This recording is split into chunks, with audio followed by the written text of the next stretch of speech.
What's going on, Wolfpack? Time again for another wolfofbricks.com update. I am Jim, and of course, this is where we talk about Lego investing and reselling. So the purpose of this video is how many SKUs should you have? Now, the short answer is you can have as many as you like because I don't give investment advice, right?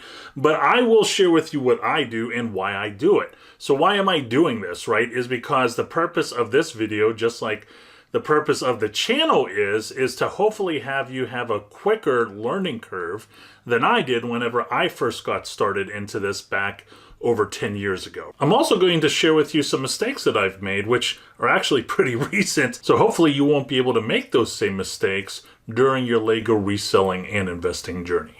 So how many SKUs would I like to have? Well, I've said in the past, I usually tend to have around 20 SKUs, right?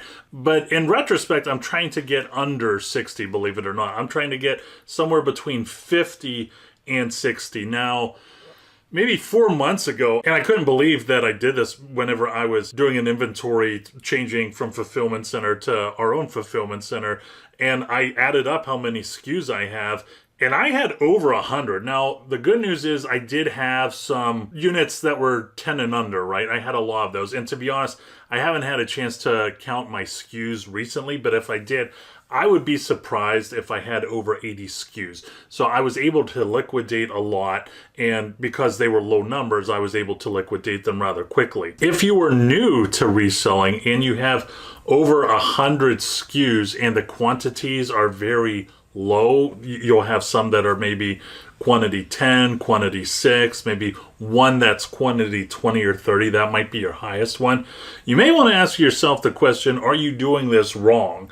Now, there are some instances where, I do know some resellers that have more than 100 and, even more than 200 or 300. But there are, more understandable reasons for that. It's not like it was an impulse buy on a shelf at Target and they just grabbed it and that was it. There are some, resellers I know that they go out and they buy lots from Amazon resellers that just want to get out of the game, right? And so there will be some times where their inventory is just inflated when it comes to the number of SKUs. So whenever I say that I want to have between 50 to 60 SKUs, that means that I want to move between 17 and 20 Lego sets a year.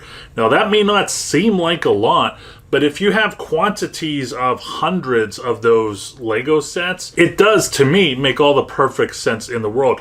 And you will see, if you were to list those SKUs, let's say back in September or August, and you put them at the sale price you wanted for Q4, you're pretty much done for the year whenever it comes to listing. Now, there might be a quick flip or something like that you'll get from the Lego store. I know the Santa sleigh, some people were selling that $40 set or $50 set, I think, for $130, just like that. So there will be exceptions, but I promise you, life will get a lot easier, especially if you have children, and especially if you have a wife that's kind of looking at you and wondering if you're going to be spending Saturday morning with the kids or on your laptop looking at Amazon stuff, right? So I just said, for me, I like to have set between 17 and 20 SKUs.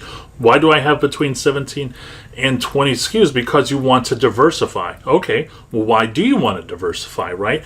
So I really never like the word diversification when it comes to investing, and I may have said this in the past, that, for me, people will say, you need to invest in stocks, mutual funds, bonds, and to diversify your portfolio, right? But for me, that's all ones and zeros, right? It's not real estate, gold and silver, crypto, which nobody should do ever now. But I do have those sets for diversification.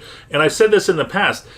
If a winner is a winner is a winner, why do you need to buy more than one Lego SKU to resell? Why can't you just have one Lego SKU with quantity 1,000, right? Well, you do it for many reasons. You do it because there may be that one set that Lego has on the retirement list that you purchased, and then Lego goes ahead and changes their mind, like that double-decker Harry Potter purple bus, Prisoner of Azkaban, I think it was, right? That's something where I went in on, and I was like, ugh, right? But it wasn't the end of the world. I still had plenty of other SKUs to go ahead and sell for that Q4, obviously. So that's one reason. Another reason might be there could be a set that's over hoarded. I recently did a video where we're talking about the Eiffel Tower, and I had to keep that an extra year because it was a set that was... Everybody knew it was over hoarded before it even retired, right? It was a set that kind of wouldn't die. I think it was going between 4 and 4.5 years, so a lot of people had it. So that was a set that I decided to hold back. And because I had diversification, I had, you know, somewhere around 20 sets. It wasn't the end of the world. So there could be some unplanned events, if you want to call it that, where, you know, you're like, okay, I'll just go ahead and hold it a little bit longer. And you could go ahead and sell your US Capitals or your mini Lego Duplo sets, something like that. So I just got done talking about selling 17 to 20 sets a year, right? So if you were to take that number 60 and just cut it into thirds, you would have 17 to 20 sets that you're wanting to sell that Q4. There are 17 to 20 sets that are on the shelf that are just on deck, right? These are sets that you're going to, as soon as those sets move and Q4 is done, you know, hopefully 6 to 8 months from now, they should be the next ones going, right? Now, the last 20, those are the sets that you should potentially be buying now, like the Ford F-150 Raptors, which I just recently done, right?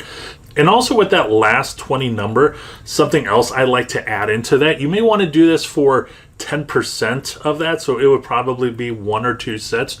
There are some sets that you may want to buy and just put in cold storage. Well, Jim, why would I want to buy sets like that and not wait till the end of its life cycle whenever it's getting ready to retire? So I'll just give you some examples, right? So the Mighty Bowser, right now Meijer, which is a retail chain that is in my neck of the woods, kind of in the central part of the Midwest, that chain is offering a 30% off coupon for the Mighty Bowser, a $269 set.